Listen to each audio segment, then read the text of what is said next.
John, qual é a política da Rússia em Odessa, né? Pausa. Você acha, pausa, não sei quanto tempo leva para os europeus se sentarem à mesa, né? Pausa para os ucranianos decidirem, sabe, para pôr um fim ao conflito na Ucrânia.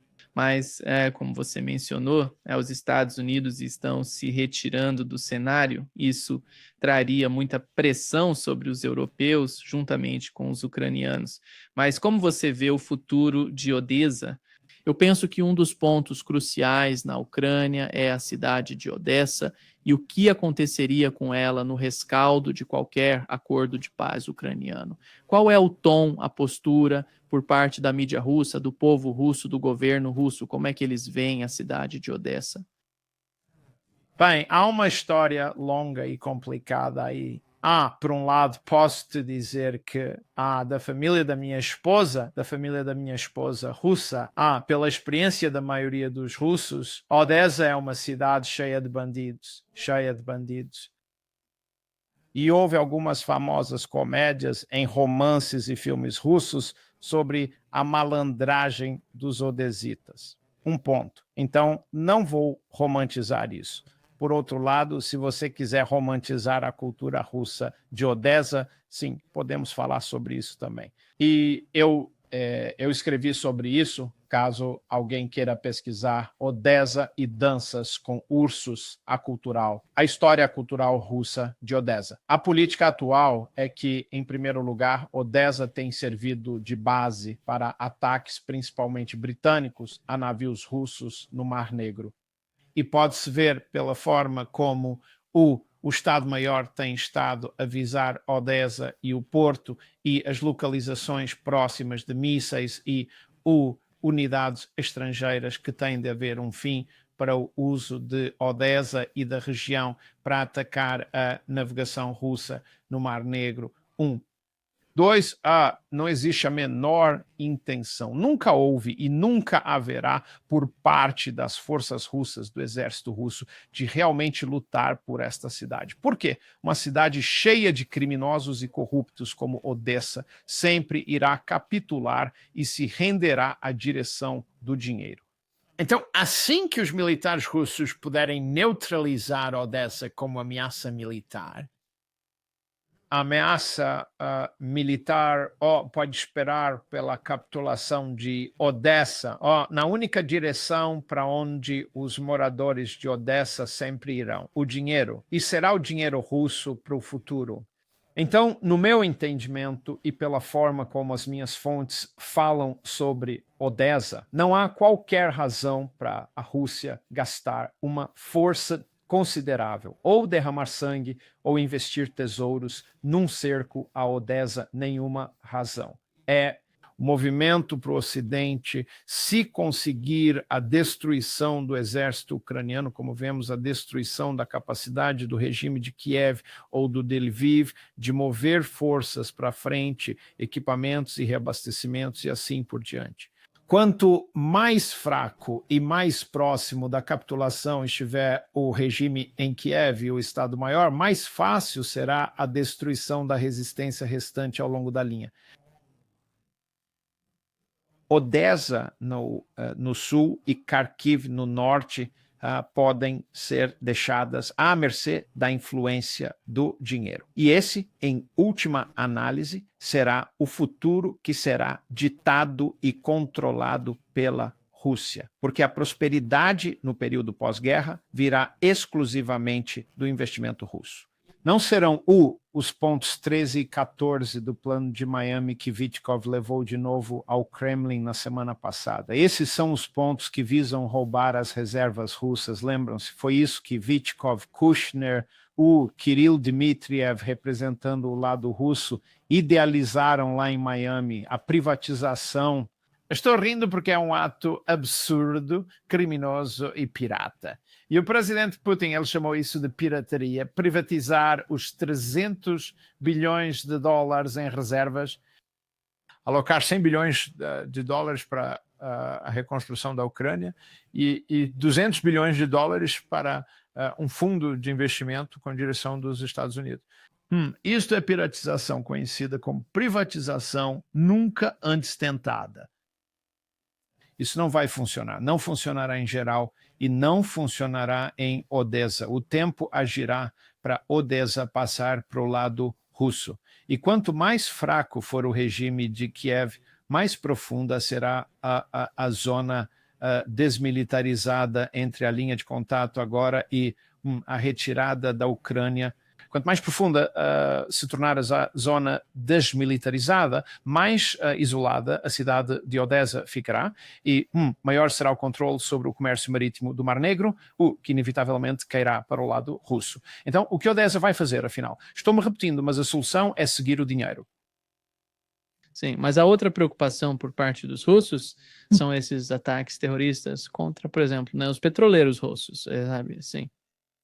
Soubemos do governo russo que se a Ucrânia continuar com esses ataques crescentes, eles vão, sabe, vão desconectar a Ucrânia do Mar Negro e estão falando em capturar Odessa.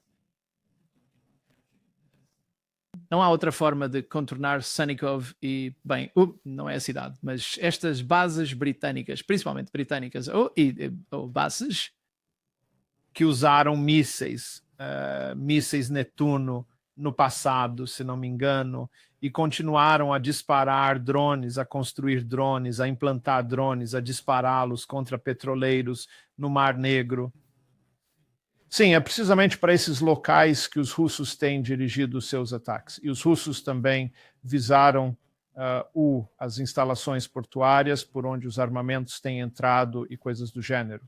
E sim, alguns dos ataques terroristas, incluindo o bombardeamento na ponte da Crimeia, tiveram o seu início em Odessa, na região de Odessa.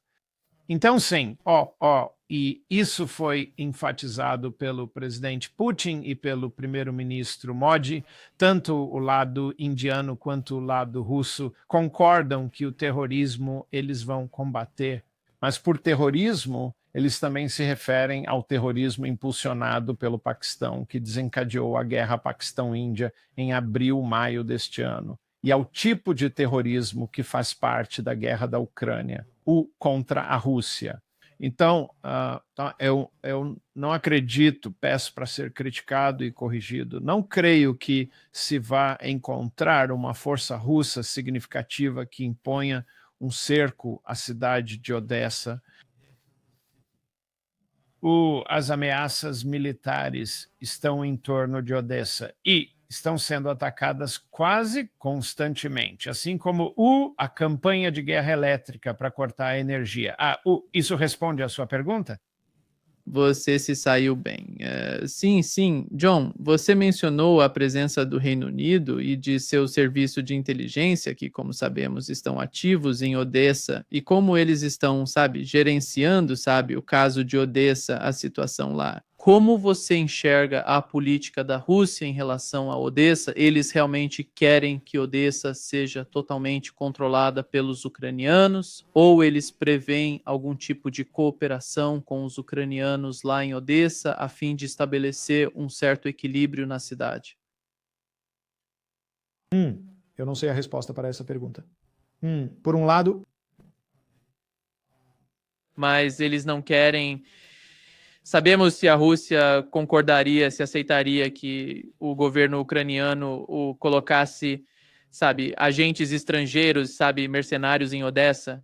Isso é aceitável para a Rússia? Não, ou a Rússia os removeria a todos? Apenas não. Obrigado por levantar esse ponto.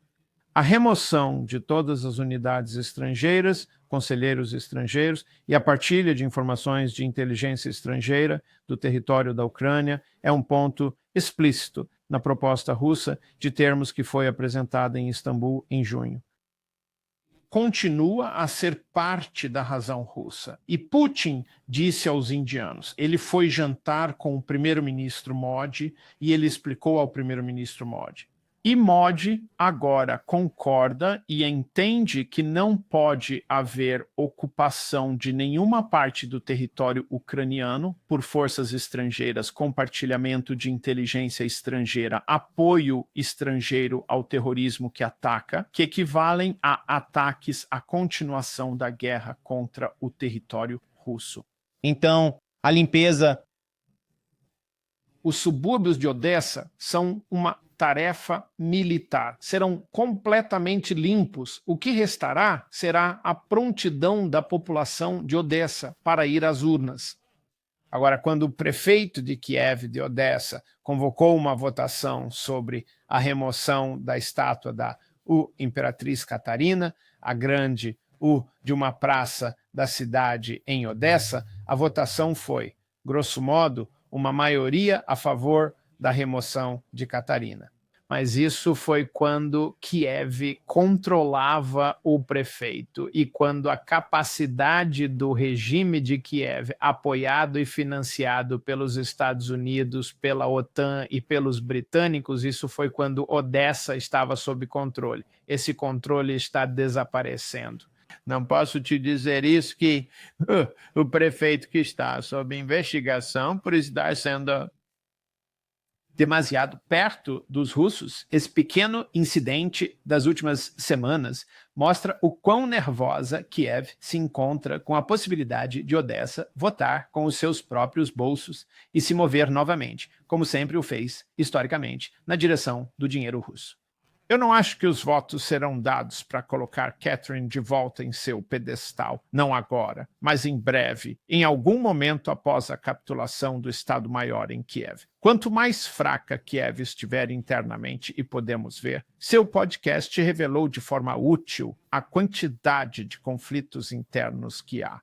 O Estado-Maior entre o Estado-Maior e o GUR, as unidades de inteligência entre o grupo Azov, os grupos nacionalistas e Poroshenko, Timoshenko e outros candidatos à presidência, pode-se ver a luta interna.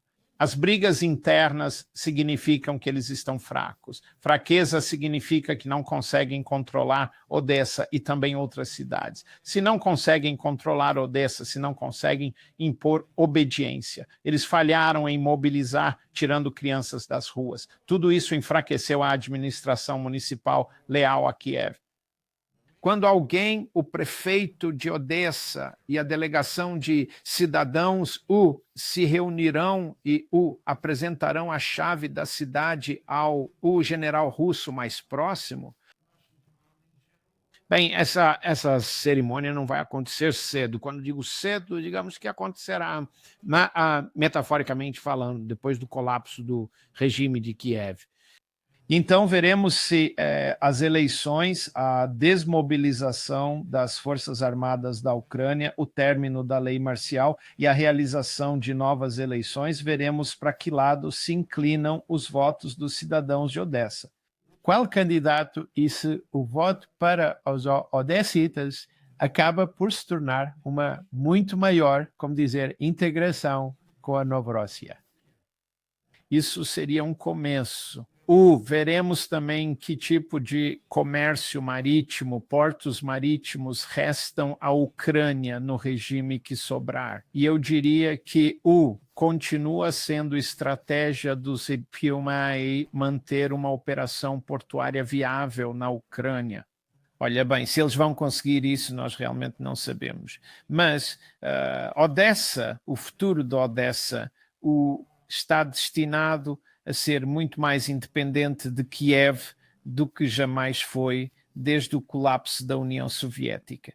E quando for independente, acho que a maioria do nosso público concorda e a maioria dos especialistas em Moscou concorda, Odessa votará pelo bolso, pelo que lhes convém, pelo seu próprio dinheiro.